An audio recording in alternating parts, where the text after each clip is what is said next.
আমার প্রশ্ন, কেন আমরা হিন্দুরা এতটা সহনশীল?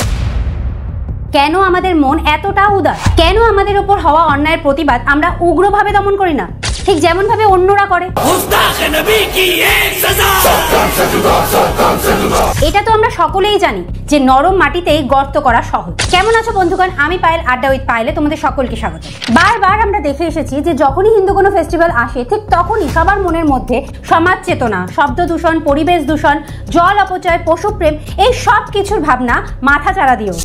अपनी खुशी जाहिर करने के लिए हमको बम फटाने की जरूरत नहीं है। प्लीज क्रैकर्स मत बर्स्ट कीजिए क्योंकि पोल्यूशन बहुत ज्यादा हो जाता है, लेकिन हैप्पी दिवाली प्लीज पटाखे मत फोड़ना। The dogs feel very upset क्योंकि मैंने बचपन में कभी पटाखे जलाए नहीं है, ये काफी एयर पोल्यूशन होता है। Happy Diwali please please please please please आपसे प्रार्थना कर रही हूँ, पटाखे मत जलाइए, आप बहुत पोल्यूशन करते हैं, air pollution, noise pollution. Pets जो है नॉर्मली वो बहुत डर जाते हैं पटाखों की आवाज की वजह से, और मैं क्रैकर्स को अवॉइड करता हूँ क्योंकि ऑलरेडी हम बहुत पॉल्यूशन फैला रहे हैं। आई थिंक तो इट्स दैट वन डे जहाँ पे हम कंट्रोल कर सकते हैं। जानवर बहुत डरते हैं पटाखों से, एयर पोल्यूशन होता है, आसपास नॉइस बहुत होता है। प्लीज मेरी सांस को पी रो, दिवाली पे पटाखे स्किप कीजिए। मैं गाली नहीं दे सकता, गाली नहीं देना, फैमिली देखती है, वरना मैं ऐसे गाली दूं, ऐसे गाली दूं ना, जिंदगी भर याद रखें ये बड़े भाई।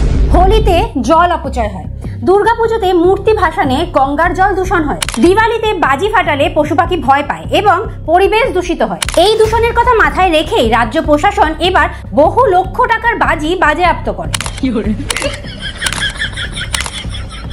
আর রাজ্যকে দূষণ মুক্ত রাখতে সেই বাজিগুলোর একেবারে সঠিক প্রয়োগ করে।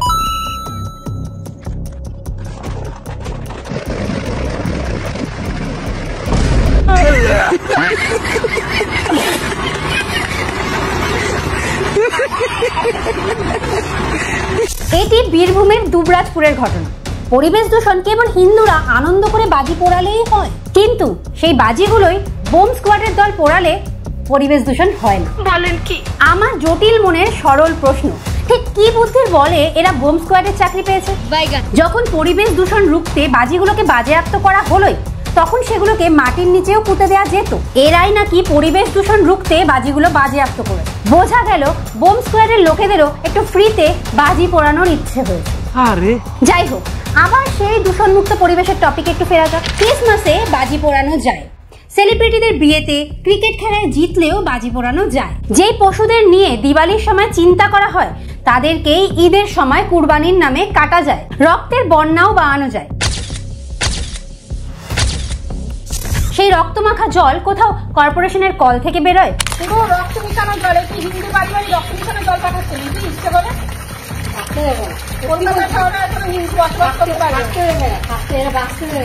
আবার কোথাও নালার মাধ্যমে গঙ্গায় গিয়ে মেশে, তখন এসব মানিয়ে নেওয়া যায় হেসে হেসে। তখন কোন রকমের আওয়াজ, প্রতিবাদ, চেতনা কারোর মধ্যে দেখা দেয় না। যত চেতনা জাগে হিন্দু ফেস্টিভ্যালস এর সময়, কারণ হিন্দুরা নরম মাটি।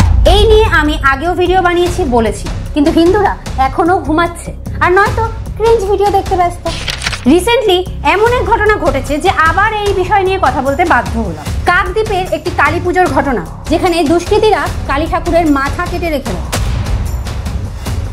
আর আমাদের রাজ্যের প্রশাসন অপরাধীদের না ধরে স্বয়ং মা কালীর মূর্তিকেই প্রিজন ভ্যানে তুলে নিয়ে যায়।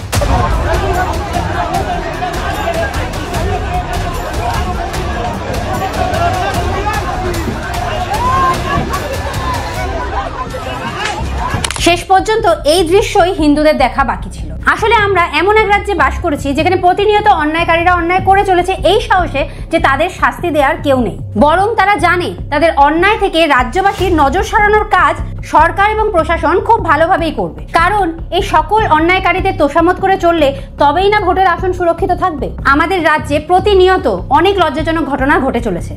সোশ্যাল মিডিয়ার দৌলতে আমরা অনেক কিছু ঘটনা আজকাল জানতে পারছি এবং এই সোশ্যাল মিডিয়ার দৌলতেই আমরা প্রতিবাদও করতে পারছি। মা কালীর মূর্তি প্রিজন ভ্যানে করে নিয়ে যাওয়া সত্যি আমাদের মতো হিন্দুদের জন্য একটি লজ্জার বিষয়। আমার যে সকল হিন্দু ভাই বোনেরা আমার এই ভিডিওটা দেখছো, তোমাদের এই বিষয়ে ঠিক কি মত আমাকে কমেন্ট করে অবশ্যই জানিও। এবং যারা হিন্দু ধর্মের নও কিন্তু তবুও এই ঘটনাটাকে অপমানজনক মনে করো, লজ্জাজনক মনে করো, তারাও কমেন্টে অবশ্যই জানিও তোমাদের মত। আজকের মতো ভিডিওটা এখানেই শেষ করছি। আমার চ্যানেলে নতুন হলে এবং চ্যানেলটি সাবস্ক্রাইব করা না থাকলে সাবস্ক্রাইব বাটনটা ক্লিক করে পাশে থাকা বেল আইকনটাকে ক্লিক করে অল করে রেখো, তাহলে আমার চ্যানেলে আপলোড করা সব নতুন ভিডিও নোটিফিকেশন সবার আগে তোমরা পেয়ে যাবে।